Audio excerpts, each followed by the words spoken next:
Sienten en mi alma, así mi vida pasando voy, porque minero soy, minero que por mi patria doy toda mi existencia, mas en la vida debo sufrir tanta ingratitud, mi gran tragedia terminará muy lejos de aquí. Destinado a vivir estoy en el santo cielo, por eso a Dios le pido morir como buen minero. Minero canilla y manta, minero gira causa tuni. Merveilleux séjour dans les îles du lac Titicaca, mais nous devons quitter Puno pour aller vers Cusco.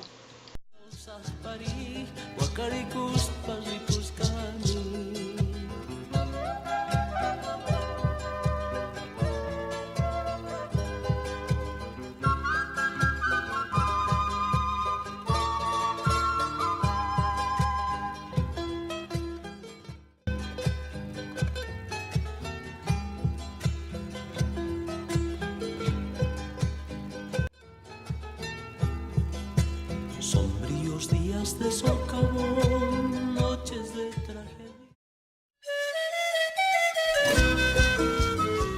De Puno à Cusco, longue route de 7 heures de bus, au cours de laquelle des paysages grandioses se déroulent, avec les glaciers presque toujours apparents.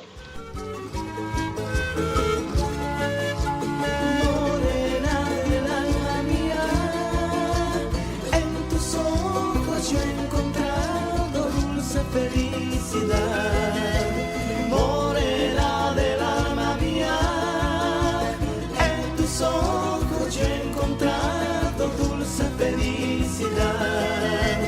Tu mirada es la brisa, brisa de amor que calma mis ansias. Tu mirada es la brisa, brisa de amor que calma mis ansias. Yo regresaré morena para amarte tiernamente y unirme a tu cuerpo. Yo regresaré morena para amarte tiernamente y unirme a tu cuerpo. Y así viviré en tus ojos amándote, dulce compañera. Y así viviré en tus ojos, amándote, dulce compañera.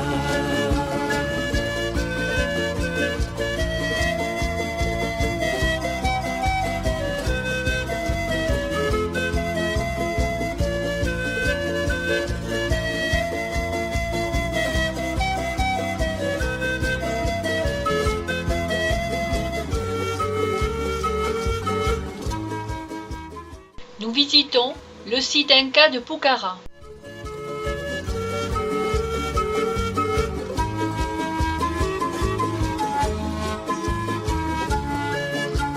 Morena del alma mía, en tus ojos yo he encontrado dulce felicidad. Morena del alma mía, en tus ojos yo he encontrado dulce felicidad. Tu mirada es la brisa, brisa de amor que calma mis ansias. Tu mirada es la brisa, brisa de amor que calma mis ansias. Yo regresaré morena para amarte tiernamente y unirme a tu cuerpo. Yo regresaré morena. Sur tous les toits, des taureaux portent bonheur, symbolisant la force. Y unirme a tu cuerpo. Sacsayhuaman, appelée indistinctement forteresse, maison du soleil, des armes, de la guerre, temple de prière et de sacrifice, a été construit au sommet de la montagne où les esprits demeurent. Travail titanesque accompli par des milliers d'hommes. Ces blocs de pierre de plus de 100 tonnes étaient modelés sommairement à la carrière, transportés sur des rouleaux en bois et des plans inclinés, jusqu'à l'endroit où on les assemblait. Ces blocs ont été ajustés en utilisant des marteaux en bronze et des pierres d'un haut degré de dureté, polis avec du sable, beaucoup d'eau, de l'argile et des pierres plates, jusqu'à ce que leur forme et leurs bords extérieurs s'accordent parfaitement avec les blocs voisins. Les protubérances permettaient de mettre des cordages afin de pouvoir transporter ces énormes blocs. Selon des études réalisées, on estime qu'il fallait 15 hommes pour traîner 1 tonne sur le sol.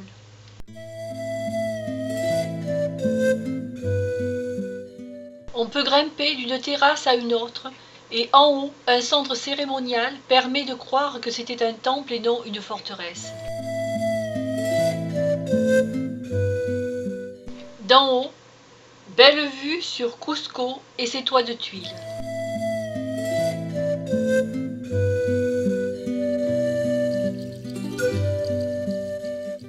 On peut compter les nombreuses églises construites à Cusco sur les ruines des temples incas et destinées à convertir les Indiens au catholicisme.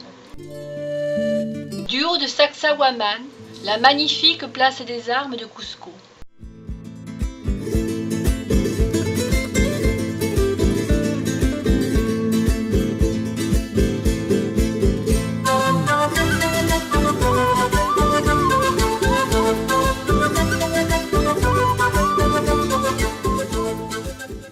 Kenko était consacré au culte du puma, le dieu de la guerre.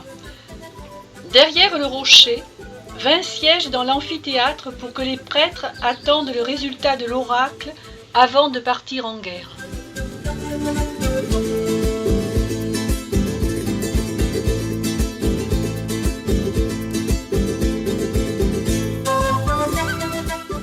Pukapucara, appelée la forteresse rouge, est un petit ensemble fortifié, poste de défense entre Cusco et le bain de l'Inca, situé à 500 mètres.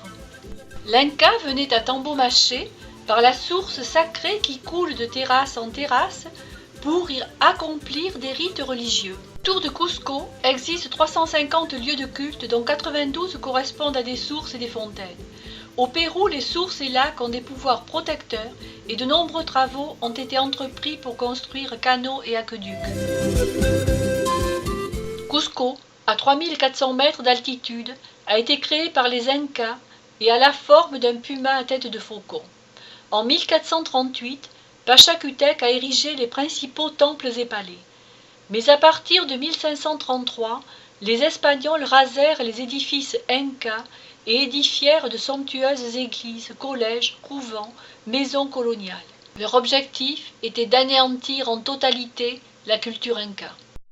La place des armes sur les 4 côtés déploie ses arcades.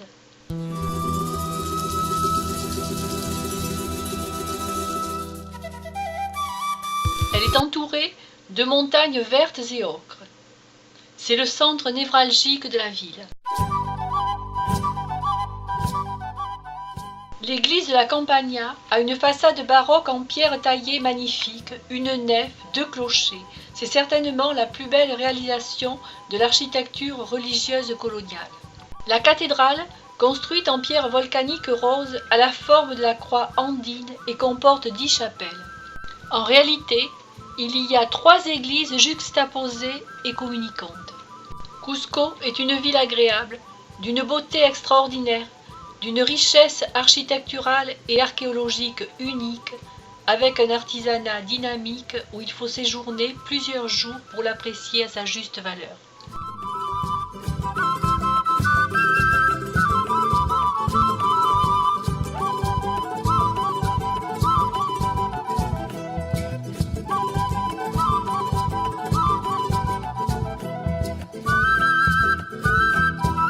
Llegando hasta el carnaval, quebradeño mi cholita. Llegando hasta el carnaval, quebradeño mi cholita. Fiesta de la quebrada, omahuaqueños para bailar. Que nacharangüí, bombo, carnavalito para cantar. Llegando hasta el carnaval, quebradeño mi cholita. Llegando hasta el carnaval, quebradeño mi cholita. Dans la vallée sacrée, les terres sont très fertiles, et sur la même parcelle, par an, on cultive 1 fois du maïs et 2 fois des légumes. Dans la vallée sacrée, on dénombre 75 espèces de maïs et dans tout le Pérou 700. À quelques kilomètres de Cusco, entre les flancs des hautes montagnes dont les sommets les plus élevés dépassent les 5000 mètres, coule, verte et paisible, la rivière sacrée. Elle est dite sacrée à cause de la qualité de ses terres, la condition bénéfique de son climat et la richesse de ce que fut sa faune et sa flore paradisiaque. Cette vallée est le berceau ancestral des Incas dominés par les forteresses de Pisac et de Ollantaytambo. En épousant les formes naturelles des versants et des montagnes, les terrasses de Pisac répondent non seulement à des nécessités d'ordre pratique, mais aussi à des motivations esthétiques, symboliques et religieuses.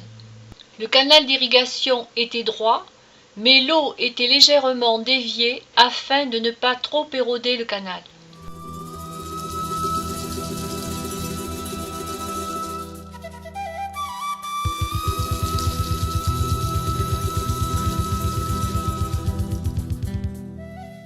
Cette fleur est sacrée car elle est fleurie toute l'année.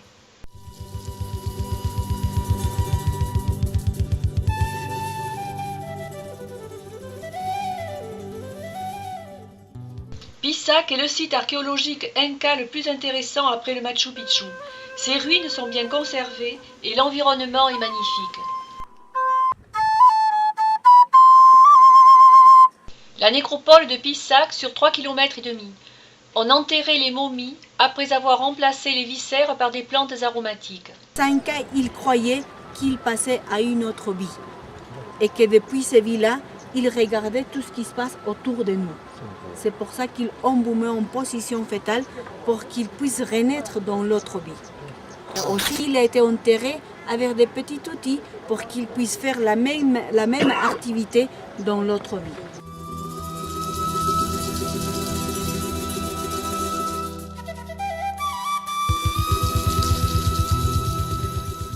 Le quartier des nobles, construit en briques en terre séchée. Et voilà l'eau qui alimentait les canaux d'irrigation.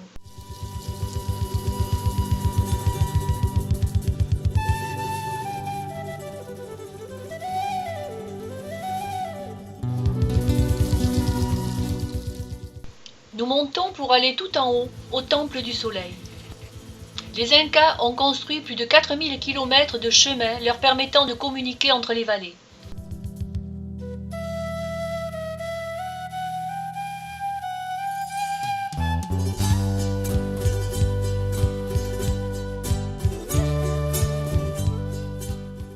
Depuis l'autre côté du tunnel, la vue domine sur le quartier des artisans et des ouvriers, alors que les nobles sont en haut.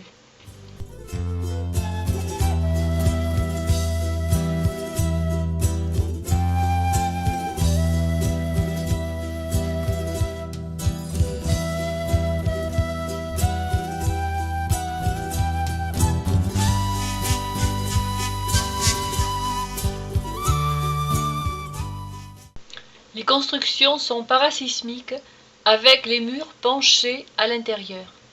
Au centre, on aperçoit le Temple du Soleil. Le temple a été construit sur la roche naturelle et d'ailleurs au milieu du Temple du Soleil, un monolithe est resté. C'est là que les Incas observaient le Soleil. Il est à noter que les Incas connaissaient parfaitement le système solaire et toutes les constellations.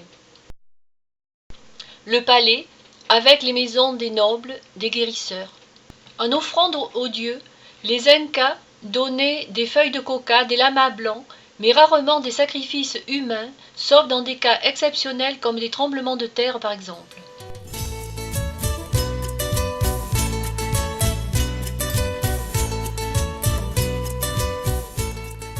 Le marché de Pisac est très typique. S'y promener pour découvrir les différentes espèces de pommes de terre. Il en existe plus de 400 au Pérou, de maïs, de fruits et légumes exotiques est un émerveillement constant.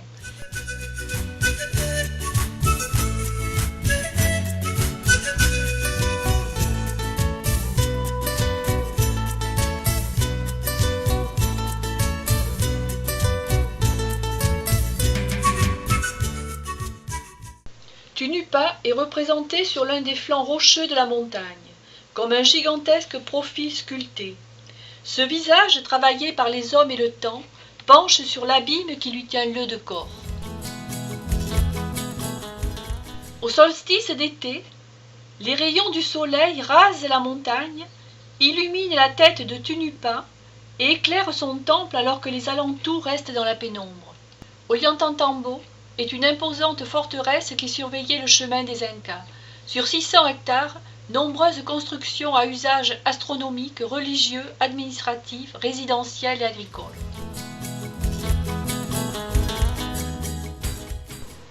Travail titanesque pour construire ces terrasses. On construisait d'abord les murs, puis on mettait du gravier, du sable pris à la rivière et enfin la terre végétale. Au milieu, on aperçoit le canal d'irrigation.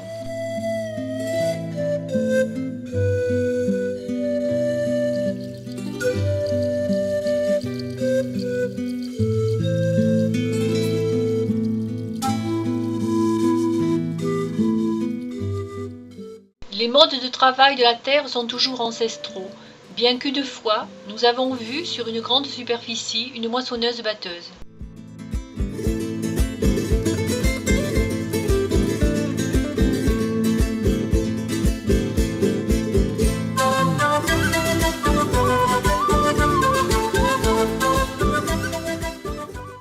La ville d'Urubamba.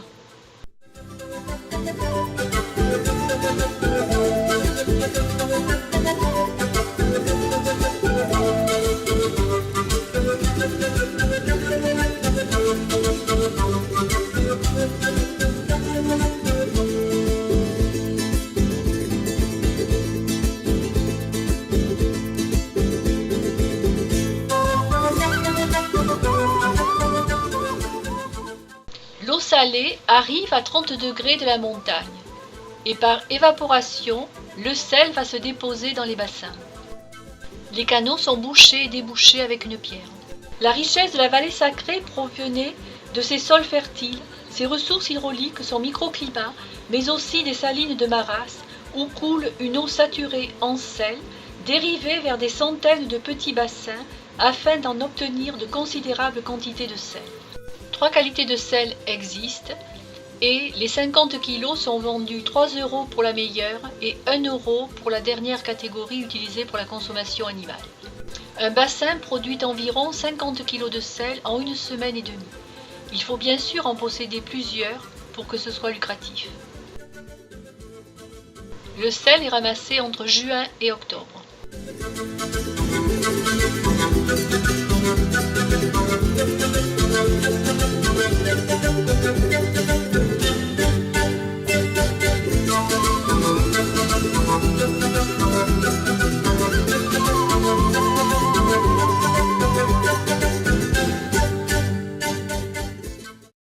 Les terrasses de Morée sont des cercles concentriques qui s'enfoncent de 150 mètres dans la terre.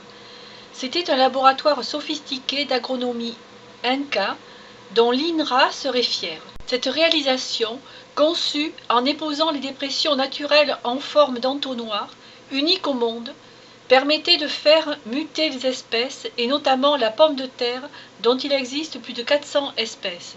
Tous les 3 ans, une espèce était remontée à l'étage supérieur et ainsi de suite pour s'acclimater à l'altitude. Entre le fond et la surface, des différences de température de 5 degrés ont été relevées. Les peuples andins ont développé de nombreux genres de plantes cultivées grâce à la grande variété des écosystèmes de cette géographie accidentée et à la création de ces ingénieuses technologies qui se sont sophistiquées à mesure que l'État inca se consolidait.